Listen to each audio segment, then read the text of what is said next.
All right, look, let me ask you a question. Let me ask you a final question. Final question. Because I feel like this is an important question, and particularly for you, Craig, even though I think I know your answer here. Really for me? Jeez. Okay. Yeah, because you're the producer of the documentary. The documentary is kind of what's underlying the question. So let me just ask this and then we'll wrap up. So final question. And it's straightforward, and I think I know the answer from both of y'all, but I'm imploring all the viewers, everybody out there, go ask everybody else this question because it's a really important question. I think it tells you a lot about a person's character. So you're on the spot right now. You know what I'm saying? Heat is on you right now. Interrogation right now. Yo, all my training is coming through now. Like, let's see how Marxist we are right now. No, the question is this.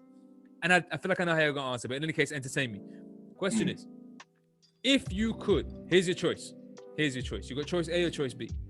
Choice A. I don't like these binary options. I know. I'm a philosopher. Don't play around with me. I know. Relax. But look, you've already accepted the corruption and exploitation built into the system, fam. You could have just closed your camera at any given point. But the point is... All right, guys, I'll see you later, yeah? No, so the point is, here's the question.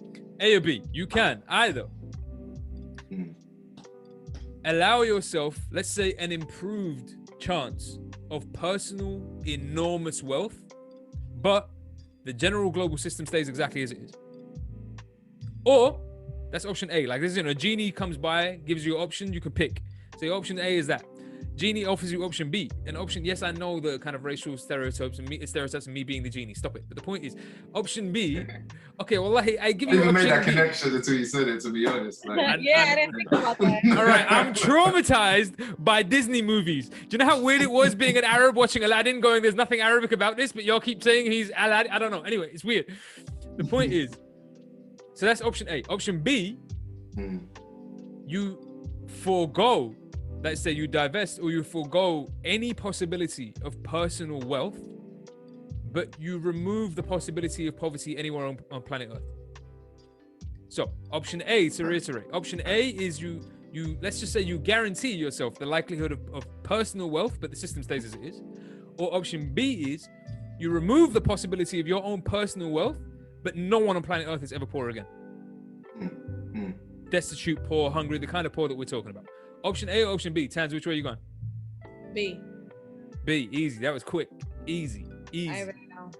Easy. I mean, I answer it the same because, at the end of the day, I want to leave a better world for my children at the very least. Oh, y'all are just like moralists. Like, but also, hello, it's logic. If no one's poor, you're not poor. I'm with you. But you're not wealthy. Like, no one's poor. But you're not wealthy.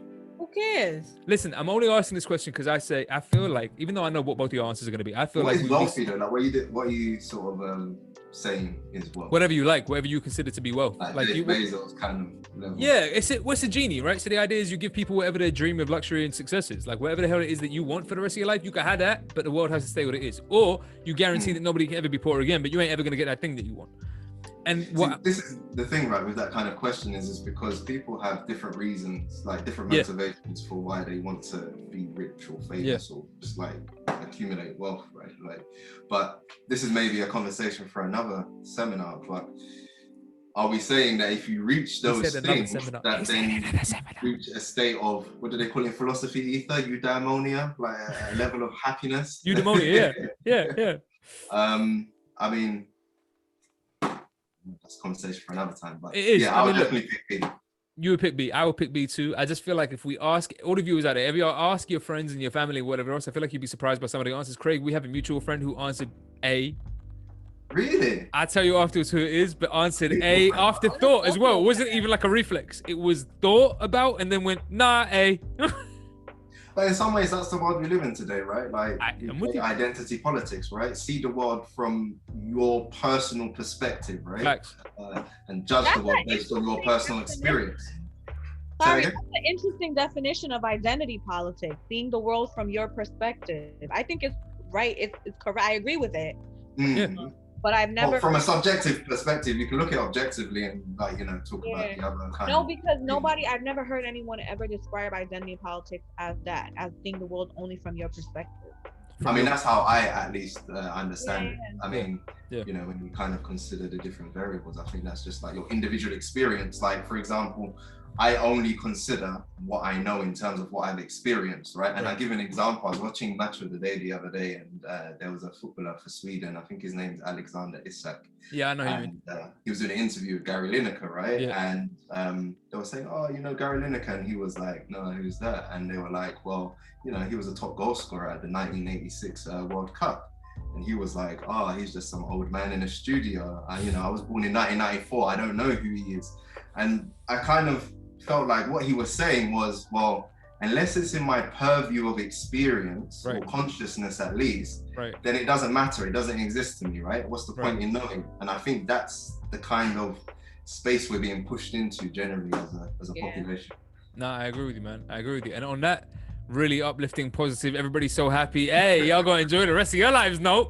This is why we bring Craig along for these shows. You see what I'm saying? Uplift the mood. Keep everybody energized out here. Your lives are meaningless and empty. That conversation we should have on another show, though. I feel like, listen, I feel like, you know, there's 3 people here. We got witnesses. Get the checkbook out. Checkbook, workers' rights, and that. This one, listen.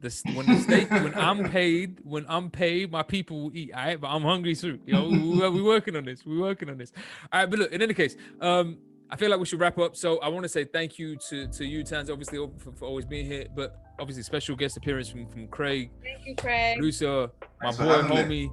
Legend, bro. Now we really appreciate you coming and bringing your expertise and your knowledge and what have you. Thank you to Kareem for doing all the work in the background. She's been there doing her thing. I see what she's doing. So much love to Kareem in the background. Thank you to Missy for when she does her editing, and thank you to all the viewers as per usual for your joining us in this journey. We'll be back same time, same place next week, Monday 7 p.m. GMT, 2 p.m. EST for your open seminar number 59.